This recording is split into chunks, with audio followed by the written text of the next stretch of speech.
Make every night a wonderful journey, no matter where you are. Here is your harbor of the soul. Good night, sweet dreams. The first story. Trapped.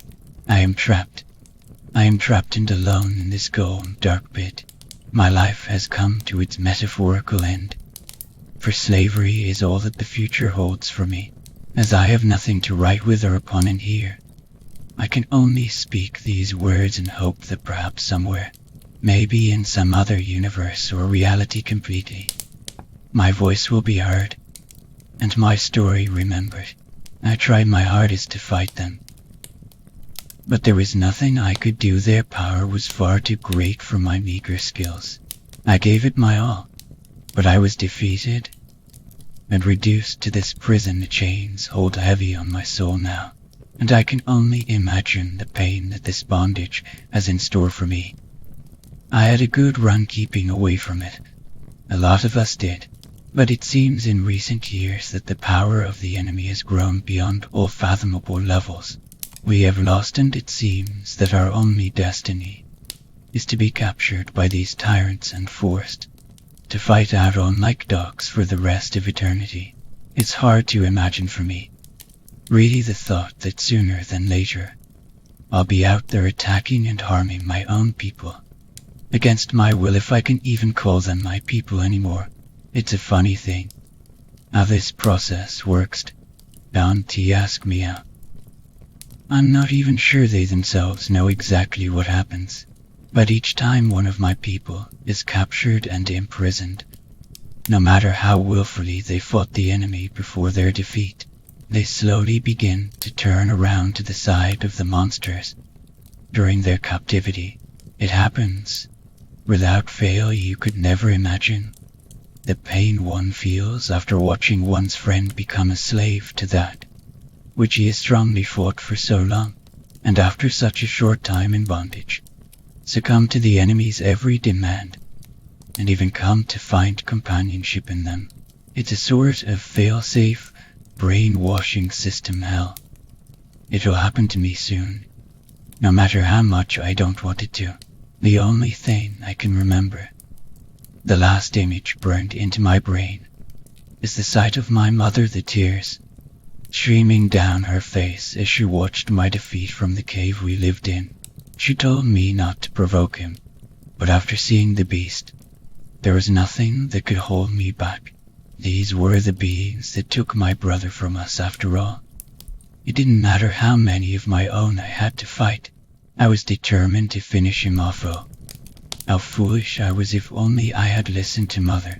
I'm sure she'll soon suffer the same fate as I at the hands of these wretched creatures. But still, maybe things aren't just as bad as they seem. I mean, after all, it's a proven fact that under the supervision and training of these other beings, my people become more powerful than they could ever have hoped to be on their own in the wild. What's more, they seem to genuinely care for us. Yeah, they give us shelter and ever heal us of our battle wounds. Sure, the scars are from fighting those who were once my friends, but maybe, in the name of my trainer, that's all right. Things aren't as bad as I first imagined. No, not at all. I'm seeing things differently now. I think that when my trainer decides to call me out to battle, I'll do my very best for him. I know I will, because after all, a Pokemon's purpose is to help its trainer become a master, right? The second story, Dance with the Devil. Raquel was simply stunning, easily the most beautiful girl in the blossoming town of El Paso. All the men tripped over their own feet attempting to win her heart. She was, however, a notorious flirt and tease and a phenomenal dancer. Our only requirement for her prospective suitors was that they be able to keep up with her on the dance floor. One particular evening in late October, Raquel was having an exceptionally wonderful night. Her feet hardly seemed to touch the floor as she whirled gracefully from partner to partner, shaming the men courageous enough to try to keep pace with her wild, yet graceful movements. She laughed as she danced, red skirts flying, delighting in the frustration she caused each of them and consequently their female counterparts. After hours of merciless teasing and cuckolding, Raquel excused herself for a brief respite from the dance floor. This was, of course, met with both wistful sighs from the men and jealous sniffs from the other women. While reposing near the small raised dais where the mariachi band was playing, Raquel happened to spy a strikingly handsome young man in an extravagant black suit.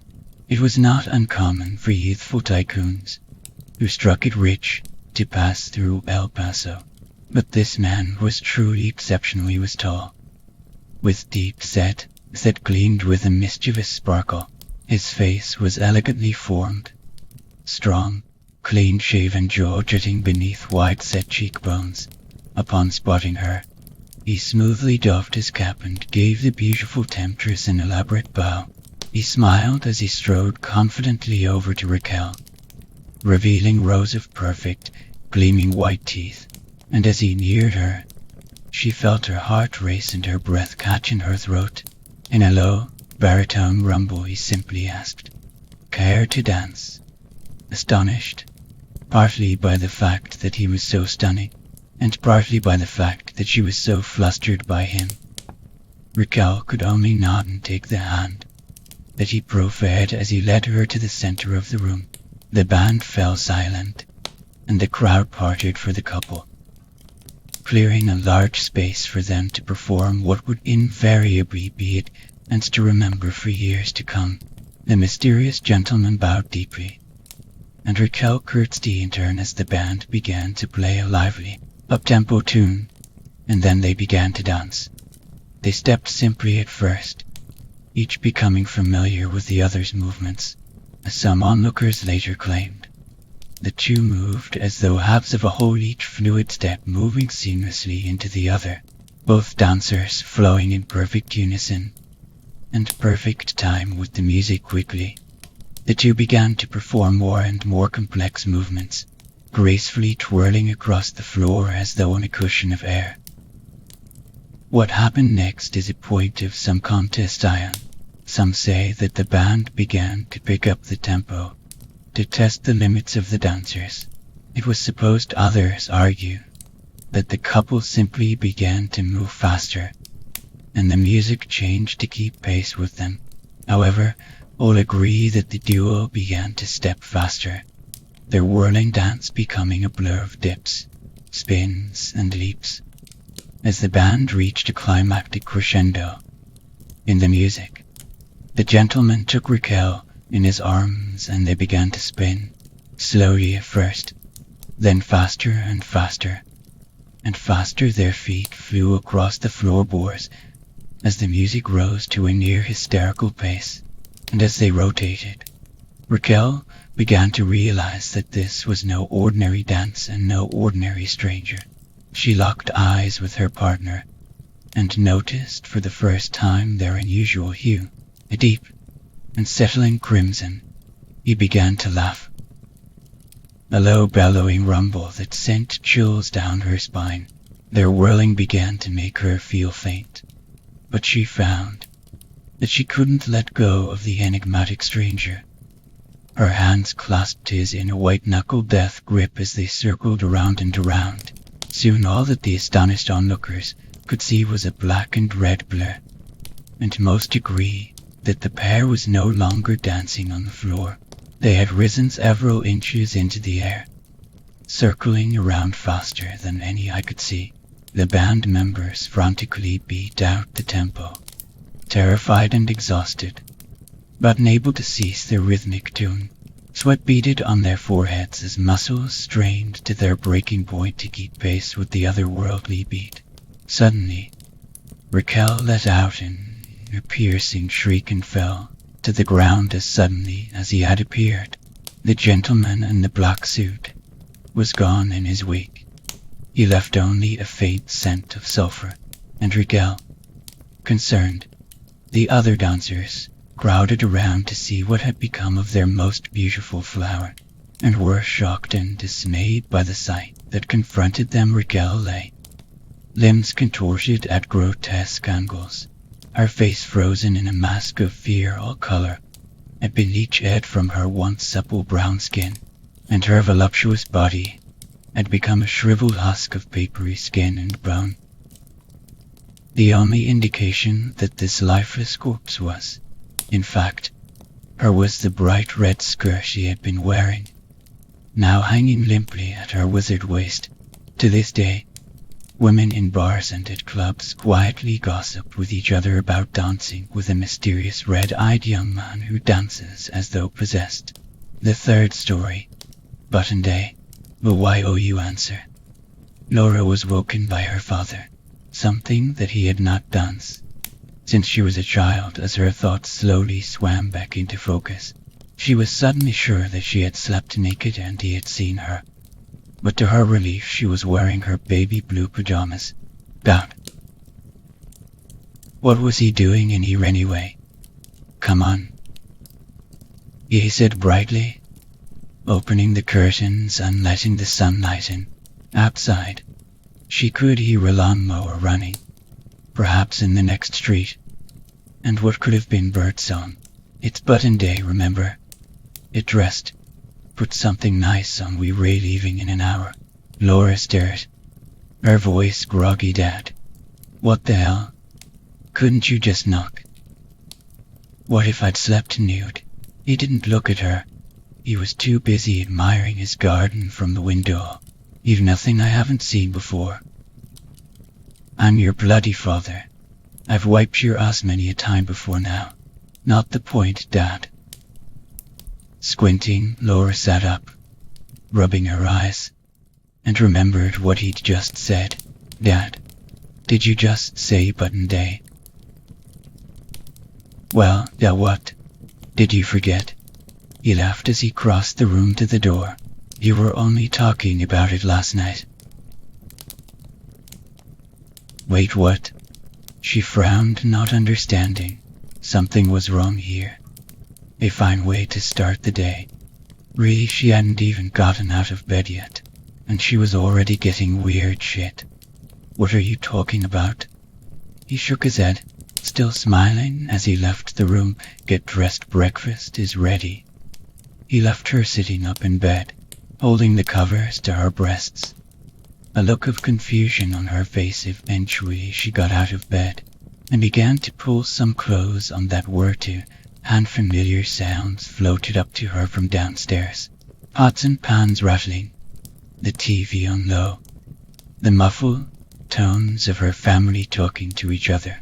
A short, harsh laugh, her brother no doubt laughing at the TV.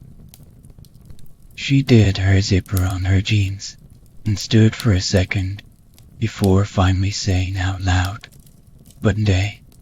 Downstairs, her mother was washing the dishes. Humming to herself, sunlight filled the room, making it warm and fresh. Her father and brother were sitting at the table, eating toast. There was a plate set for her, and she sat down, pulling it towards her. Her brother was wearing a crisp white shirt, and he never wore shirts. She doubted that he even owned one. This was one of her father's. She recognized it. What's with the shirt? She asked, picking her toast up. His eyes never left the TV, which was typical of him. A year younger than her at 14. He was arrogant and know-it-all to boot. It's Button Day, isn't it? He mumbled through a mouthful of toast. Her mother turned around and tut-dee loudly at him. Mark, don't talk with your mouth full. She saw Laura and sighed. Laura, you could dress a little better than that, at least make an effort. What for? Laura said, then looked at the ceiling. Irritated. Oh wait, let me guess, Button Day. Am I missing something here? Her mother shook her head, turning back to the dishes. Don't be so childish. Laura, it doesn't suit. You please make sure you get changed into something else before we leave. I wanted to see Michael today. I'm not going with you. Sorry. A hush fell over the kitchen as everyone stopped what they were doing and stared at her in surprise. Warity, Laura said. What? Are you crazy? Her brother asked. You can't go out today. You're coming with us. Laura, you made plans. Today, of all days, of all the rest, and she pushed back on her chair as a dull anger rose in her. Yes, I made plans. What the hell is going on this morning? No one answered, or they were staring at her, as if she took a crap on her plate. She got up, pushing her plate away. You know what? Forget it. Laura, stop this right now. Her mother snapped. You knew perfectly well what we were doing today. That's been planned for a long time. Now you can just call Michael and tell him why you're not seeing him. That's just it. Laura yelled. What do I tell him? I don't know why I can't go. It's just you telling me I can't. It's button day, her brother said. That and day? She cried. What the hell are you all talking about? I've never heard of button day. You're all acting like. She suddenly stopped, comprehension dawning on her face. Her family were playing a joke. On her this was all a joke. With a warm rush, a huge weight lifted from her shoulders. Now she understood. Very funny. Guys, she said, her voice calm and collected. You really had me going there. She turned and left the room. Heading for the front door she went. Her mother called after her. Laura, please be back in an hour. We can't leave without you, okay? Yeah. Laura called back. I wouldn't want to miss button day, would I? The short walk to Michael's house gave Laura enough time to feel guilty about how angry she had gotten with her family. As she'd gotten older, her temper had shortened. She planned on apologizing later. She had an hour, right? Wasn't that what her mother had said? I wonder where we're going, Laura thought, watching a plane a few miles above cut a white line across the sky. Was that a joke too? Was it that they really were going out? It had been a planned thing, and she had simply forgotten all about it. She could see Michael's house, with the white fence and broad front lawn. She began to jog, eager to see him. As she crossed his driveway, the front door opened, and Michael came out with a look of shock on his face. He had seen her coming up the street. Hey, what's wrong? Laura asked, and to her dismay he suddenly looked a little angry. You shouldn't be here, he said. What, did we fight? And I missed the memo? You told me this was your family's button day, he said, and there was movement behind him. Laura blinked, her mouth open in surprise. A blonde girl came to the door, squinting in the light, and linked her arm around Michael. She was wearing a nightshirt and nothing else, and her hair was tousled. Go home, the blonde said, and Laura backed away, blinking back sudden tears. Michael would not need her eyes, so she turned and ran. Her mother caught her just as she was about to run into her bedroom. She pulled Laura close, holding her as she sobbed. I know, let it all out. She stroked Laura's hair, rocking her a little. Men are bastards, aren't they? Laura pulled back to look at her mother, sniffing. You know, you've just come back from his place in floods of tears. It doesn't take a genius to work out what happened. He's got himself a blonde. I'll bet that's why he wanted me to dye my hair. She cried for a little longer, and her mother held her there. There, come on, let's get you changed for our trip. So we are going out? Of course we are, see. Here we are. This is a nice blouse. Your best. I think. Put this on. Awatas looking her best for our button day. Laura's stomach crawled lazily. She suddenly remembered Michael mentioning button day. To this wasn't a joke, this was real. It was all real. And she didn't have a clue what was happening. Mum, listen to me a minute. Something here is very wrong. I know you really liked him. I know you did it. It's terrible that he's upset you. On this day. Of all days. That's just it. Mum, I don't know anything about button day. I've never heard of it. And since this morning I feel as if I'm the only one who hasn't the faintest idea what's going on. Well, to be honest, I'm no expert. I know it was the government's idea to combat overcrowding, but other than that, no. I mean it all. I've never heard of it. There was an uneasy silence, in which her mother looked at her for a long time. Her mouth was set in a hard line. When she finally spoke, her voice was calm. I know you're upset, so I'll play along with your little prank, okay? Just get changed, here's your blouse, and I'll see you in the car in 5 minutes, okay? We're waiting for you. Her mother walked away, leaving Laura alone and frightened, her best blouse in her trembling hands. The next thing she knew, she was in the car. Everything was flowing by in a fluid, carefree motion that made her feel more and more uneasy. What the hell was going on? Why did she not recall anything about this day that everyone was talking about? She could see everything in absurd detail, slowed down to super slow motion. The fluff on the back of her mother's headrest, a bit of stubble that her father's razor had missed, a crack in the pavement as they passed. She suddenly felt more lucid than she had ever felt in her whole life. Yet she was unable to speak, trapped inside her own body. It was as if she were a puppet, walking on strings made from fear's own web. Somewhere deep inside, she was still clinging to an ocean-battered rock of hope, a charred crater of sense that told her that this was all a massive joke, a huge, elaborate hoax. As they pulled up outside the white, box-like building, squat and stern, that hope faded. Here we are, her father said cheerfully, and she felt herself pull the door handle and step out of the car. She stood trembling in the sun like a baby deer, the building bearing down on her as if it had teeth, acting as if they were at the seaside. Her family got out of the car, chatting animatedly. They set off towards the main entrance, Laura trailing behind.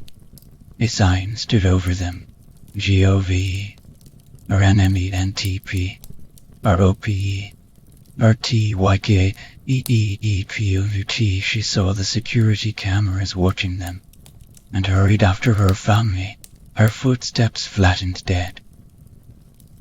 The door to the building was made of glass, and as they pushed through into the clean lobby, Laura saw a receptionist busily typing on a computer. The receptionist looked up with a professional smile at her father as he approached.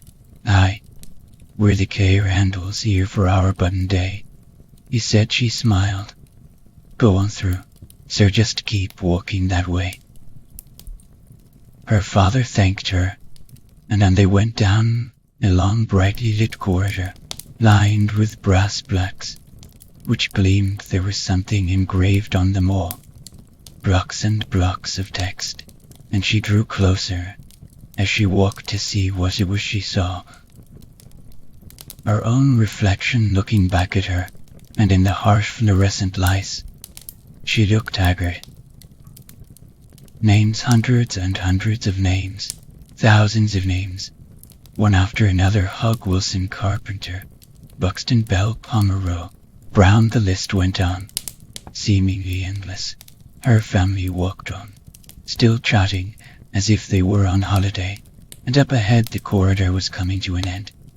The corridor opened up into a large, white room. In this room, for small, waist-high pillars stood, each with a red button on the top. Beyond them was a long polished desk, with 3 government officials seated at it. The government insignia hung on a huge banner over it. All the room was silent and sterile. Laura watched her family each step up to a pillar, watching the officials expectantly, leaving a pillar for her very own button trembling. She stepped up to the pillar, only to notice with a jolt that the floor around them all was on a slight incline, angled towards a drain behind that she hadn't noticed when she had first arrived. One of the officials spoke, his voice echoing in the open space. "Crandall family, the government has deemed this to be your button day. We thank you for your sacrifice to your country, and to your people. Your name shall join those in the long haul in your honor. We're proud," her father said, and her mother nodded. Sincere, her brother looked as if he were about to weep with pride. The official continued, "Then please, in your own time, push your buttons. May God be with you all." Her father turned to his wife, his son, and his daughter, and smiled. "I'll go first, to show you how easy it is." He pushed the button on the pillar, and it depressed with a loud, satisfying click. As Laura watched, her father's face turned red, as if he'd been jogging. She remembered how easily flustered he got with exercise, and assumed he just walked too fast down the corridor, or something. That was when a crimson teardrop slid down his cheek and plopped fatally onto the hard, white floor. Laura watched, frozen, as blood began to pour from her father's eyes, nose, ears and mouth. It ran down his shirt, over the belt that she had bought him for his birthday, and down his trousers. It splattered onto the floor all at once.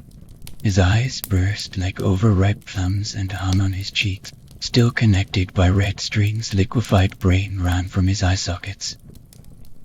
As his body crumpled to the floor, her mother and brother looked at each other and smiled, pushing their buttons at the same time.